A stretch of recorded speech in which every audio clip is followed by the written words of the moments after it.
Alors, je vais mettre dans la situation pratique d'un patient qui subit un traumatisme crânien, puisque c'est ce qui nous occupe aujourd'hui. Et dans les suites de ce traumatisme crânien, ce patient va pouvoir avoir des troubles cognitifs qu'il est classique de séparer en deux catégories. D'une part, les troubles qui vont être immédiatement, faisant immédiatement suite au traumatisme crânien. S'agissant de la mémoire, ces troubles sont très fréquents, ils sont en général réversibles. Et élément particulier concernant la mémoire, il concerne en général également une partie plus ou moins prolongée de la période qui précède le traumatisme crânien, et je vous expliquerai pourquoi. Ça, c'est ce qu'on appelle la phase aiguë du traumatisme crânien, c'est très classique, et on en verra les caractéristiques. Et puis, il existe d'autres troubles cognitifs qui, eux, s'installent immédiatement après le traumatisme crânien, peuvent totalement ou partiellement régresser, et qui vont durer avec le temps, et c'est ce que l'on va appeler les séquelles de ce traumatisme crânien. Alors, la phase aiguë, pour faire simple, c'est ce que l'on appelle le syndrome confusionnel. Le syndrome confusionnel, c'est quoi? C'est, au sens large, la réaction du cerveau à une agression, quelle qu'elle soit. Cette agression, elle peut être indirecte. Si vous prenez des toxiques en grande quantité, vous allez être probablement un peu confus. Si vous mélangez vos médicaments également. Et puis, ça peut faire suite à un dysfonctionnement de votre organisme, dysfonctionnement de votre respiration, dysfonctionnement de votre foie, qui vont modifier profondément votre milieu intérieur et de ce fait entraîner un dysfonctionnement de votre cerveau. L'agression peut également être directe, dans les suites d'une chirurgie encéphalique, d'une agression inflammatoire ou infectieuse de votre cerveau, et puis bien évidemment, pour ce qui nous occupe aujourd'hui, faisant suite à un traumatisme crânien. Il s'agit d'un dysfonctionnement cérébral global qui, en général, est associé à d'importants troubles de la vigilance et qui s'associe à deux éléments, si l'on ne s'intéresse qu'à la mémoire. Premier élément, c'est l'amnésie antérograde. Vous en avez entendu parler un petit peu ce matin. Cette amnésie antérograde, elle débute le jour du traumatisme. Et comme cela vous a été dit, elle va concerner les difficultés d'acquisition de toute information nouvelle à partir du traumatisme. Elle n'est pas isolée, elle s'associe à d'autres éléments de la lignée confusionnelle qui sont très classiques à la phase aiguë. Le patient est désorienté dans le temps et dans l'espace, il ne sait plus quel jour on est, il ne sait plus où il est, il va vous dire qu'il est à Vierzon alors qu'il a été transféré à Orléans ou à Tours. Elle s'associe en général à une réaction émotionnelle que l'on appelle la perplexité anxieuse. Le patient a l'air angoissé, il a l'air de se demander ce qu'il fait là. Une classique inversion du rythme jour-nuit, avec des patients qui vont mal dormir, s'agiter la nuit, alors qu'au contraire, dans la journée, ils vont être beaucoup plus calmes. Et puis également, des phénomènes hallucinatoires, dont on dit qu'elles sont oniriques, c'est-à-dire qu'elles se rapprochent aux hallucinations que l'on pourrait observer si on vivait un rêve éveillé. Ces hallucinations visuelles, le plus souvent, oniriques, prennent assez fréquemment un caractère terrorisant, comme le montre ce tableau. Il peut s'agir d'animaux qui sont en général malveillants, des chiens, des serpents, des rats qui se précipitent sur les patients. Et ces hallucinations sont intensément vécues par le patient et peuvent être à l'origine d'actes médico-légaux. Il y a des risques tout à fait classiques du patient qui va se défenestrer pour échapper à ces rats qui envahissent la pièce, ou qui va armer un fusil pour tuer les chiens qui l'agressent, ce qui évidemment peut poser un problème lorsque son épouse, par exemple, est dans l'axe du présupposé chien.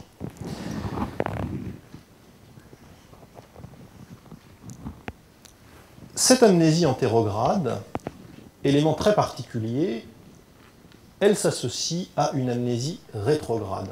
C'est-à-dire que dans les suites d'un traumatisme crânien, les patients vont indiquer qu'ils ont des oublis qui concernent la période qui est antérieure au traumatisme crânien.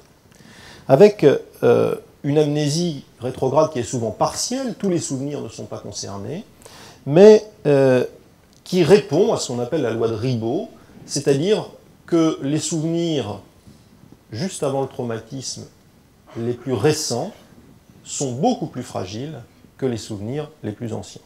C'est parfaitement illustré par ce qui vient de vous être présenté sur la long-term potentiation.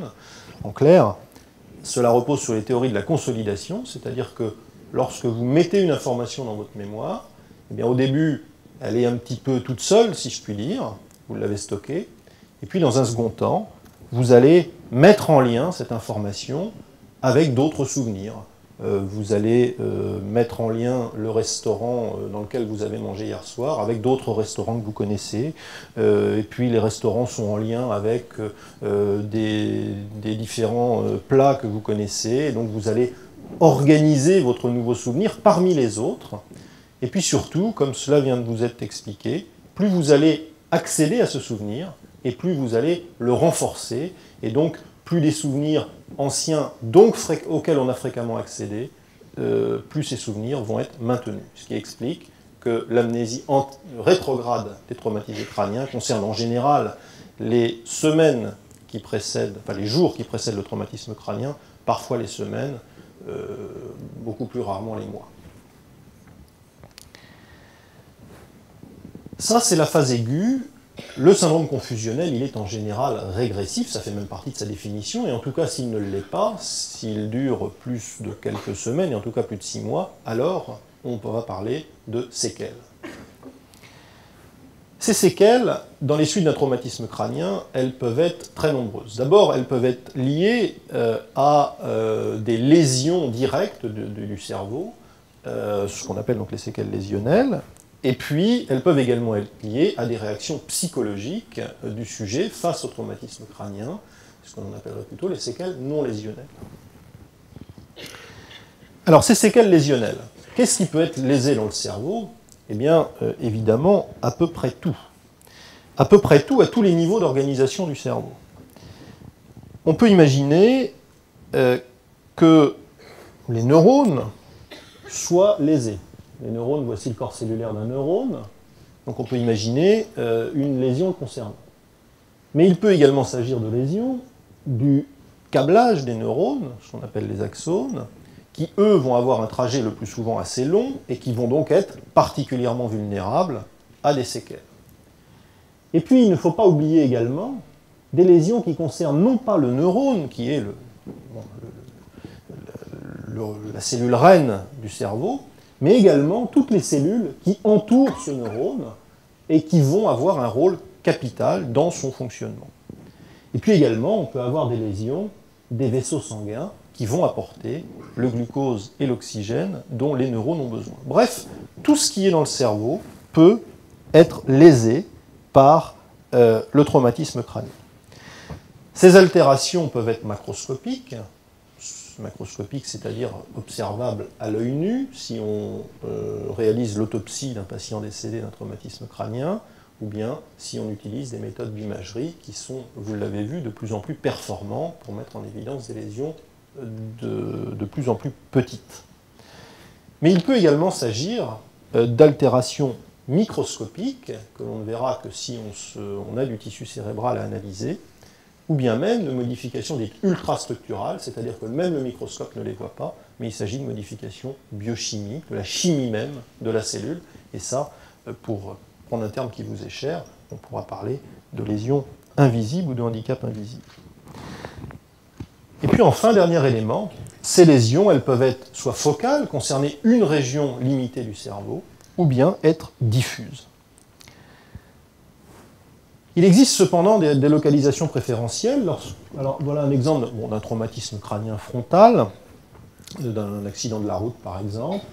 Eh bien, on devine de cette image que la structure qui va être le plus fréquemment concernée par les séquelles lésionnelles, eh bien, ça va être ces régions antérieures du cerveau, que sont les lobes frontaux.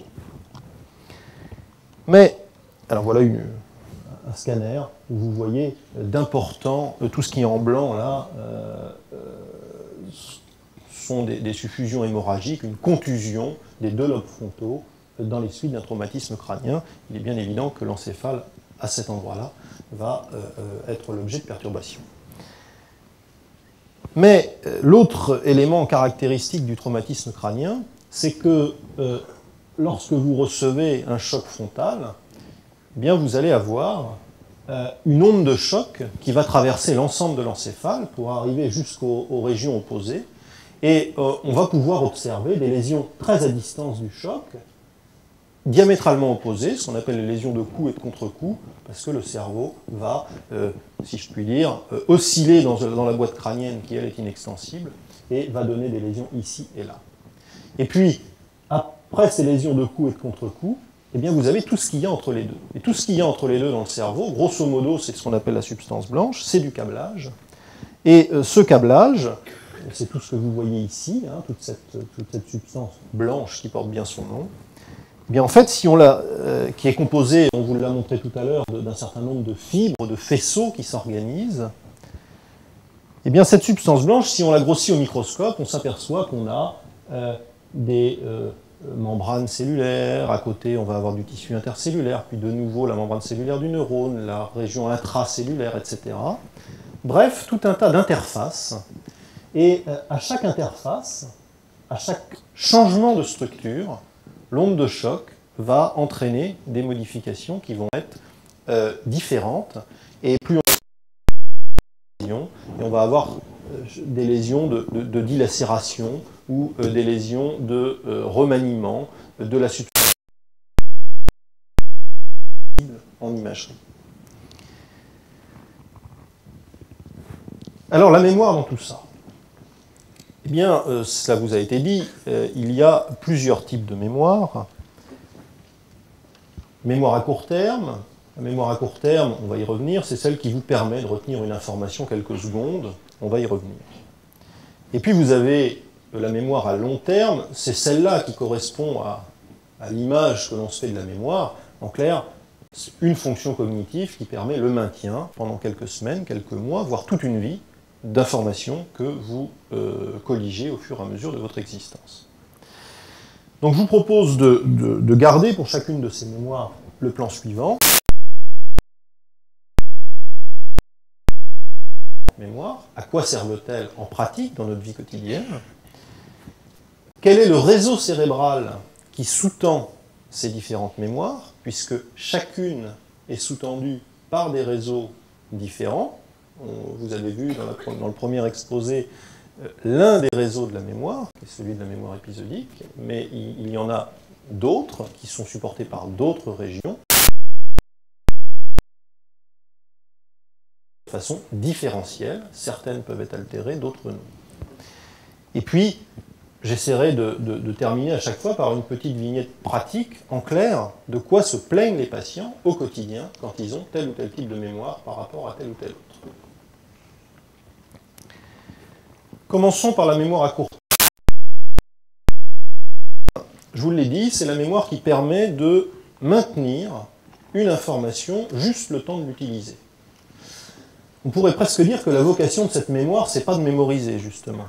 C'est de vous permettre de maintenir cette information. Grosso modo, moins d'une minute, quelques dizaines de secondes, on dit 40 secondes dans les expérimentations chez les animaux. Ça, c'est le maintien. Dans cette mémoire à court terme, vous avez une autre fonction supplémentaire qui va vous permettre de faire quelque chose en plus que de la maintenir, ça va être en plus de la manipuler. Parce que ça, c'est quand même très intéressant de pouvoir extraire une information, la manipuler, en faire quelque chose, et puis insérer ça dans notre raisonnement. Le maintien d'une information plus sa manipulation, c'est ce qu'on appelle la mémoire de travail. On voit bien l'intérêt que cela peut avoir. Alors, si l'on fait faire une tâche de mémoire de travail à un patient, si on le met dans une IRM fonctionnelle et puis qu'on lui fait faire une tâche où il doit maintenir et manipuler de l'information pendant quelques secondes, eh bien, on voit ça qui s'allume dans le cerveau. Donc ça, c'est un cerveau en vue latérale droite, l'avant est ici, les yeux seraient là. Vous reconnaissez le lobe frontal, le lobe temporal, le lobe pariétal et le lobe occipital. Et puis ça, c'est le même cerveau, avec l'avant en haut, donc les yeux seraient dessous, là, les lobes frontaux. Vous reconnaissez les lobes frontaux, le sillon central, et puis les régions pariétales, puis occipitales si on descend. Et bien, lorsque l'on fait cette tâche de mémoire de travail, on a qui concerne une grande partie des lobes frontaux des deux côtés. En clair, pour faire quelque chose d'aussi simple que de répéter à l'envers 9, 7, 4, 2, on active quasiment la moitié de la surface corticale. Il est donc bien évident que ce réseau-là n'est pas un réseau spécifique de la mémoire de travail. On n'a pas la moitié de notre cerveau qui sert uniquement à répéter 9, 6, 4, 2 à l'envers. Lors de cette tâche de mémoire de travail. Et vous voyez bien que toutes les lésions de ce réseau vont pouvoir impacter la mémoire de travail et donner des troubles chez nos patients. Alors en fait, il y a plusieurs types d'informations en mémoire de travail. Je vous en dis rapidement. Verbal, c'est ce que je vais faire si je vous demande d'aller faire dehors un numéro de téléphone. Je vais vous donner le numéro de téléphone, et puis vous n'allez pas l'apprendre en fait. La seule façon de vous en tirer, si vous devez faire dans 40 secondes, c'est de faire ce qu'on appelle une verbalisation subvocale, c'est-à-dire qu'en clair, vous allez vous le répéter, jusqu'à le faire, et puis une fois que vous l'avez fait, vous l'oubliez. Ça, c'est l'information verbale.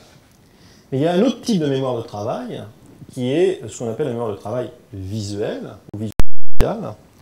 C'est ce qui se passe si je vous demande ensuite, sur un écran, là sur mon carré bleu, de reproduire cette séquence.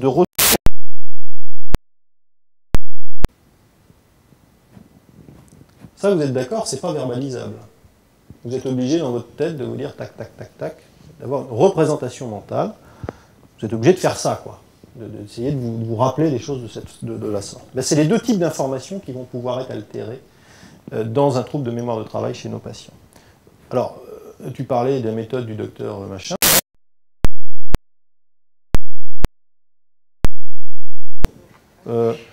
Et bien Simon, ça faisait ça. En fait, il y avait une touche qui s'allume, et puis l'enfant doit appuyer sur cette touche. Puis après, c'est 2, puis après, c'est 3.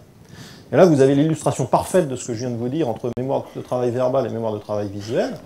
Il y avait deux façons de retenir la séquence qui était affichée. C'était soit dire ben, rouge, jaune, vert, rouge. Tac, tac. Voilà, c'était ça. Qui ont des troubles de la mémoire de travail. Mais pour la mémoire de travail verbale, je vous présente ici une phrase. S'interférant et dans la confusion de l'existence, il est rare qu'un bonheur vienne justement se poser sur le désir qu'il l'avait réclamé. Si vous n'avez pas une solide mémoire de travail verbale, vous êtes incapable de savoir ce que ça veut dire. En clair, il faut que vous mainteniez dans un coin de votre esprit la proposition subordonnée, que vous essayez de trouver le sujet, le maintenir dans un autre coin, trouver le verbe. Et en permanence, lorsque vous lisez des phrases, vous êtes obligé de faire ça. Que vont nous dire nos patients? Eh bien, ils vont nous dire « Je comprends ce que les gens disent, mais il ne faut pas que les phrases soient trop longues, il ne faut pas qu'elles soient trop alambiquées, il faut que les phrases soient simples, sinon je perds le fil. » Puis, voilà, différentes situations pratiques où la mémoire de travail visuelle et visospatiale peut intervenir. Je vous ai mis ici une jeune fille jouant aux échecs, enfin du moins regardant des pions d'échecs. Voilà pour la mémoire à court terme. Alors la mémoire à long terme, il y en a également de plusieurs sortes. Alors, la mémoire à long terme, je vous rappelle, par opposition à la mémoire à court terme, c'est celle qui va vous permettre de maintenir une information pendant une durée prolongée, quelques jours, quelques semaines, jusqu'à la fin de votre vie parfois. Alors tu en as parlé tout à l'heure, on oppose classiquement la mémoire dite déclarative,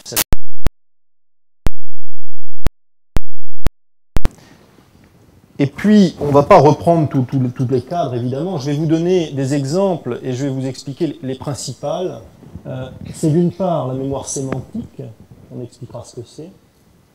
La mémoire épisodique, et puis je vous parlerai également de la mémoire procédurale, parce que ce sont ces types de mémoires qui peuvent être atteints dans les traumatismes crâniens de façon la plus fréquente. Qu'est-ce qui différencie ces mémoires?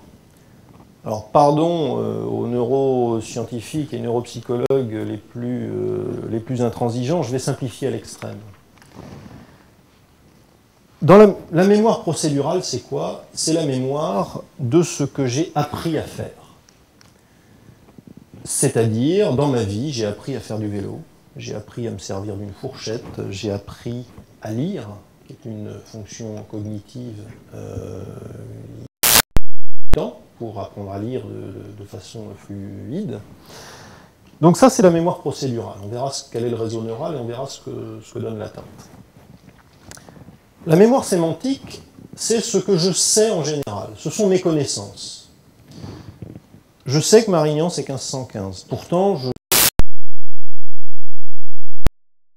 sais pas à côté de qui j'étais, à l'endroit où j'étais, qui me l'a dit, etc. Mais je le sais. Ça fait partie des connaissances. Et puis la mémoire épisodique, on vous en a parlé un petit peu ce matin, on pourrait résumer ça par ce que je sais de ma vie. Ma mémoire épisodique, c'est ma vie, mes événements de vie. Ce que j'ai mangé hier. Premier type, la mémoire procédurale. La mémoire procédurale, je vous ai dit, c'est la mémoire des habiletés motrices et cognitives. Avoir des apprentissages nouveaux, et très vite, je vais pouvoir améliorer ma performance. Si je vous donne là tout de suite une aiguille, que je vous demande de passer un fil dans le chat de cette aiguille, vous allez mettre peut-être 2 ou 3 minutes.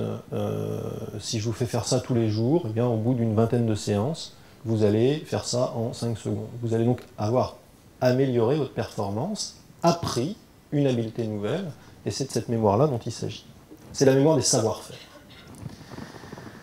Donc c'est ce que l'on acquiert en répétant, en s'entraînant, et on l'a dit, c'est une mémoire qui est peu facilement verbalisable. Quelles sont les régions cérébrales qui sous-tendent cette mémoire? Eh bien, les régions cérébrales sont ce qu'on appelle les ganglions de la base. Les ganglions de la base, c'est quoi? Ce sont des structures de substances grises très profondes dans le cerveau. Vous avez ici, on vous a parlé tout à l'heure du striatum, avec noyau codé, noyau lenticulaire, mais également le thalamus. Bref, ce sont des structures très profondes dans le cerveau, de substances grises, et qui vont, disons-le tout de suite, être relativement préservées lors des traumatismes crâniens, sauf à imaginer, évidemment, s'il n'y a pas de règle, hein, on peut imaginer un hématome à l'intérieur des ganglions de la base, mais ça ne fait pas partie, classiquement, des structures les plus vulnérables. Au quotidien, c'est quoi? C'est des patients qui vont, justement, avoir perdu un certain nombre d'habiletés, c'est-à-dire qu'ils vont vous dire, il savait faire du vélo, il ne sait plus faire du vélo. Bien évidemment, il ne faut pas que cette incapacité résulte de la perte d'une fonction motrice, bien évidemment. Il devrait pouvoir en faire, et il n'arrive plus à en faire. Ils disent souvent, il est obligé.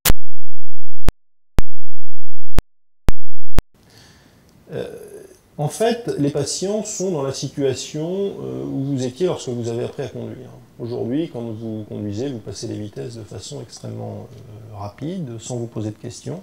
Sauf qu'au moment où on vous a appris à passer les vitesses, eh bien, vous étiez obligé de réfléchir, de vous dire, là, il faut que j'appuie sur l'embrayage, que je passe au point mort, ensuite que je passe en première, et puis ensuite, je vais pouvoir enfin embrayer de nouveau, et j'ai passé ma vitesse. Voilà. Ça, vous voyez que le temps nécessaire pour une approche cognitive est nettement supérieur à ce que vous faites lorsque vous avez surappris cela. La mémoire sémantique. La mémoire sémantique, c'est la mémoire des concepts et des connaissances. Le concept, c'est ce qui vous permet de vous affranchir du concret.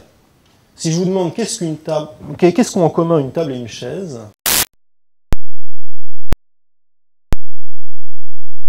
la réponse qui est attendue.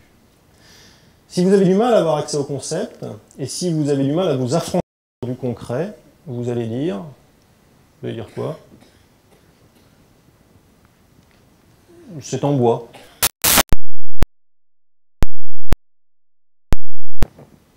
Et puis ce sont également les connaissances que l'on a, on a parlé de Marignan 1515, les connaissances sur le monde. Qu'est-ce que le 11 septembre? 14 juillet, parce que le 11 septembre, c'est à la fois une connaissance, mais c'est aussi votre vie à vous.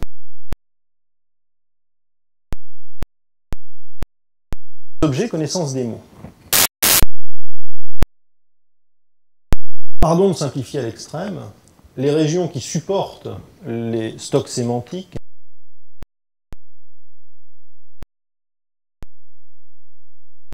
donc partie qui peut être vulnérable au traumatisme crânien,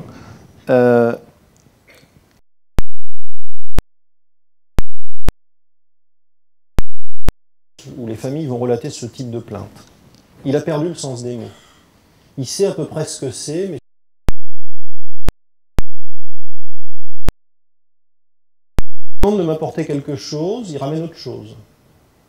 En clair, il a à peu près accès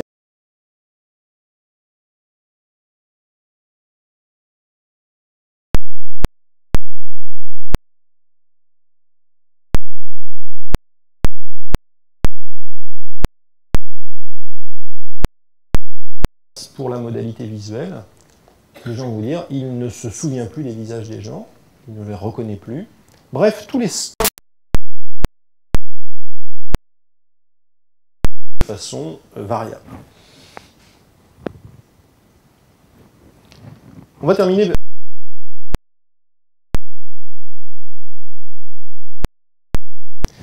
C'est la mémoire des événements de ma vie rapportés à mes expériences. C'est-à-dire que ce sont les événements de ma vie dans le contexte spatio-temporel dans lequel je les ai vécus. Je me rappelle où j'étais, je me rappelle qui était avec moi, et donc Alors évidemment, il y a plusieurs mécanismes. Le premier mécanisme élémentaire pour se rappeler de cette information, c'est de la stocker. Et donc il y a un mécanisme de stockage des structures cérébrales qui permettent de stocker cette information. Je vais pouvoir passer très vite, puisque ça vous a été dit ce matin. Les régions impliquées dans le stockage de l'information sont les régions temporales internes, et en particulier les régions hippocampiques. Donc l'hippocampe, donc ça c'est un cerveau en coupe frontale, la ligne médiane est là. Vous avez ici la face interne des deux lobes temporaux. Vous voyez ces cortex, cette formation très particulière dont on vous a parlé ce matin, qui est l'hippocampe. Donc l'hippocampe est impliqué dans ces fonctions de stockage. Pas seulement lui, également toutes les structures dites péri-hippocampiques, cortex entorhinal, péririnal, peu importe. Donc tout un tas de structures qui sont autour de l'hippocampe.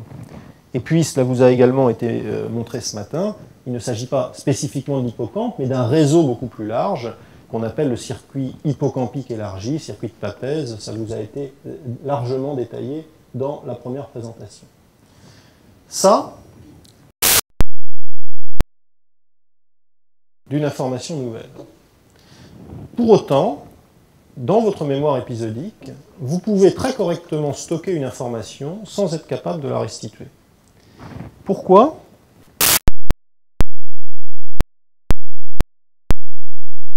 Eh bien, les familles vont vous dire, il oublie à mesure. Les informations filent. Il fait répéter sans cesse. Je viens de lui dire, et puis il me redemande juste après. Il rabâche. Il ne fixe rien. Ça, ce sont les plaintes que vont rapporter les patients quand ils ont des problèmes de stockage. Mais je vous le disais, vous pouvez parfaitement bien stocker et pour autant ne pas vous rappeler. Pourquoi ? Parce que le stockage n'est pas suffisant. Lors du codage de l'information,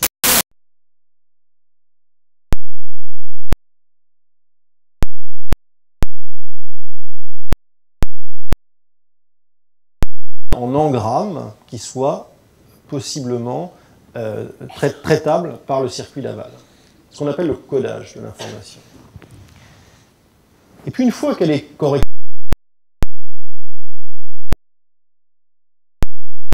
altérée, et ça c'est également un processus dynamique qui peut être altéré, et vous voyez bien que dans pour redonner un souvenir de votre vie, eh bien, si vous n'êtes pas capable de le faire, chacune de ces 3 étapes peut être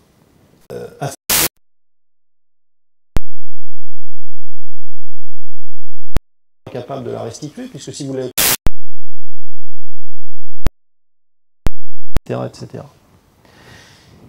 Alors, les circuits neuraux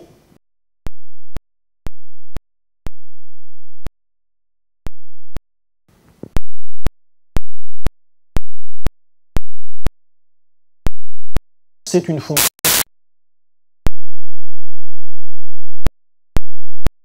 extrêmement efficace pour que cette information soit traitée correctement et stockée. Alors, questions extrêmement nombreuses. Vous donne là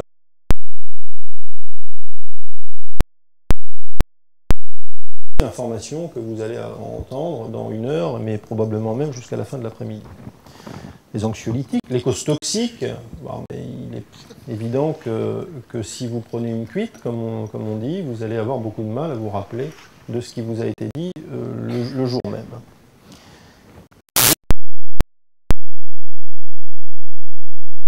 Du mal, vous allez avoir des troubles attentionnels qui vont faire que vous codez mal.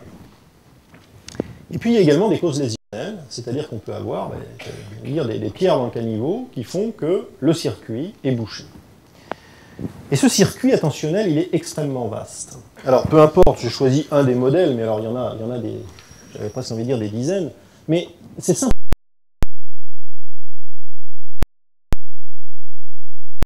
Tout le cerveau. Vous avez des structures frontales, des structures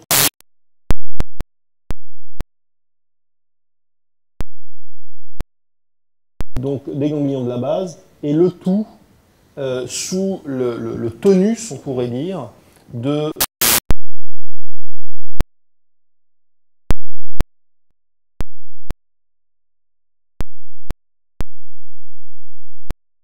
que dans le traumatisme crânien, c'est un problème important. L'évaluation vous sera...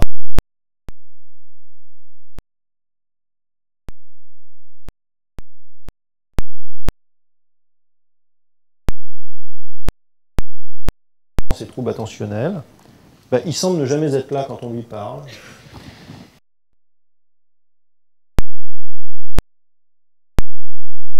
C'est bon, et puis 2 minutes après, c'est plus bon, il n'est plus là. Il a du mal à se concentrer.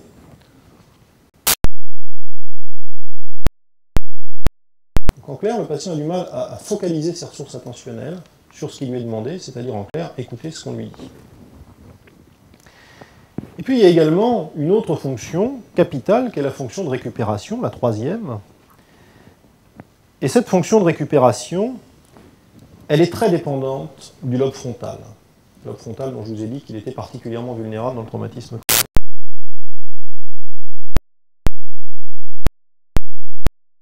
Ce n'est pas notre propos.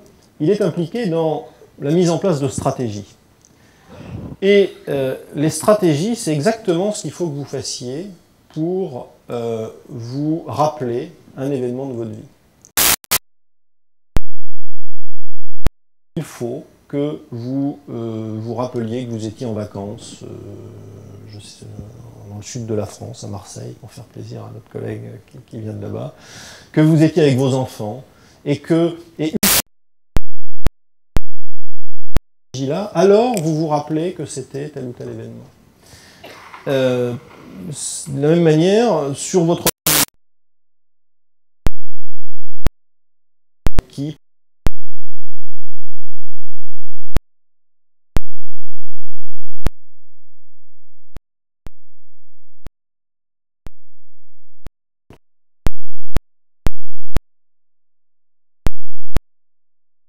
beaucoup de mal à la mettre en place, et donc au final, beaucoup de mal à restituer l'information concernant leur vie.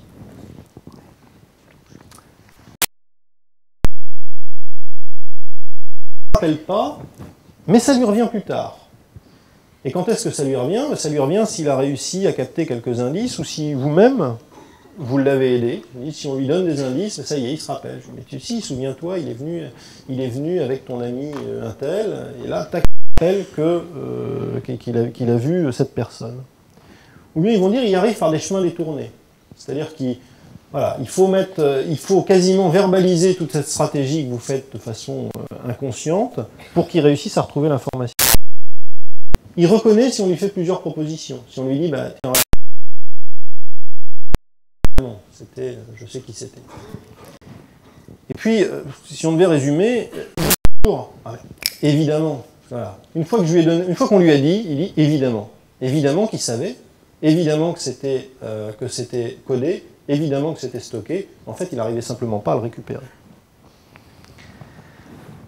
Voilà un bref survol des pathologies organiques de la mémoire. Juste un mot, et qu'un seul mot, parce que je ne suis pas du tout un spécialiste de la pathologie psychotraumatique, mais il est bien évident que vous pouvez avoir dans les traumatismes crâniens des troubles de mémoire qui ne sont pas liés à toutes les lésions dont on vient parler, mais qui sont liés au traumatisme qu'a représenté l'accident dans la vie du patient.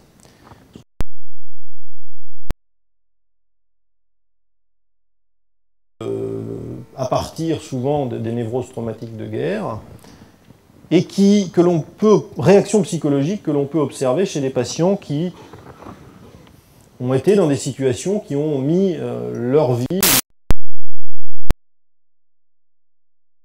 en danger. On pourrait résumer en disant que c'est une rencontre avec le réel de la mort.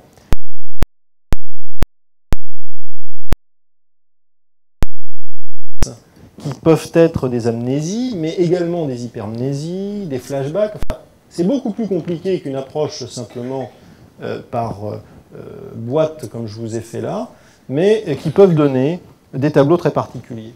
Et où les choses sont intéressantes,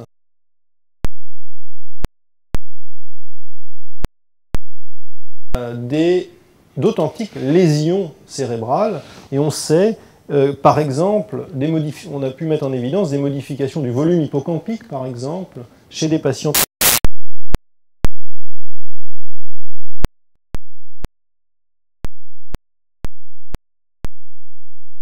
avec les troubles de la mémoire. Donc en clair, c'est montré pour l'hippocampe, il y a également beaucoup d'arguments en faveur d'une implication des régions frontales, et en particulier des régions frontales médianes. Donc les choses ne sont pas aussi tranquilles.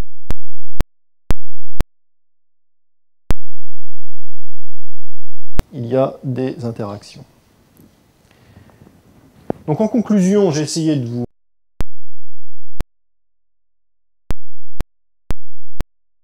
tous les types de mémoire peuvent être atteints de façon différentielle. C'est-à-dire qu'on ne peut avoir un trouble que dans une modalité.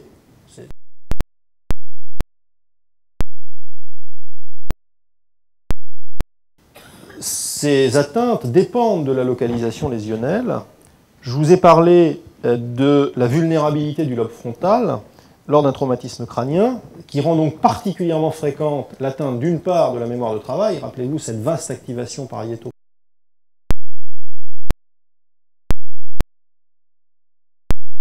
De l'information, et puis également tenir compte de ce qu'on appelle les atteintes sup.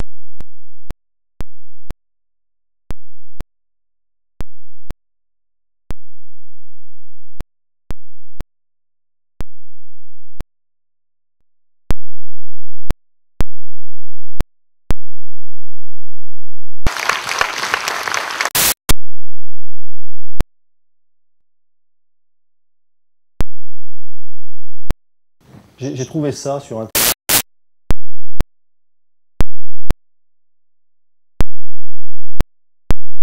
Je pense que nous avons trouvé la cause de votre... à la radio qu'en fait le chapeau est cloué à l'intérieur de l'encéphale. Le handicap invisible.